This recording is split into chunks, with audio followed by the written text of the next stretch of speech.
খুব সহজে একটি হরফ, সে খুব সহজ একটি হরফ হচ্ছে লাম। তবে লাম হরফটি অনেক ক্ষেত্রে কাফ হরফের মতোই, তবে কাফ হরফটা যেমন, কাফ হরফটা যেরকম মাঝখানে একটি হামজা থাকে, হামজার মতো একটি চিহ্ন থাকে, কিন্তু লাম হরফে সেটা থাকে না।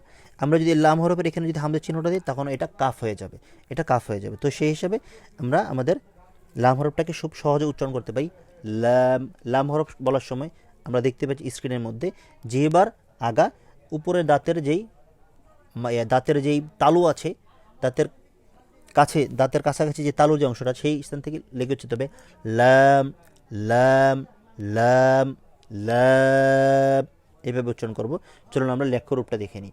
লাম হরফের লেখ্যরূপ খুব সহজ। লাম হরফের লেখ্যরূপ হচ্ছে খুব সহজ।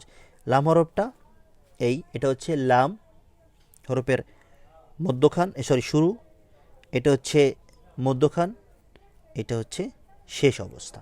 এইভাবে করে আমরা লাম হরফের তিনটি রূপ দেখতে পাই, অর্থাৎ শুরু, মধ্যখান এবং শেষ। এভাবে করে আমরা লাম হরফটা দেখতে পাই।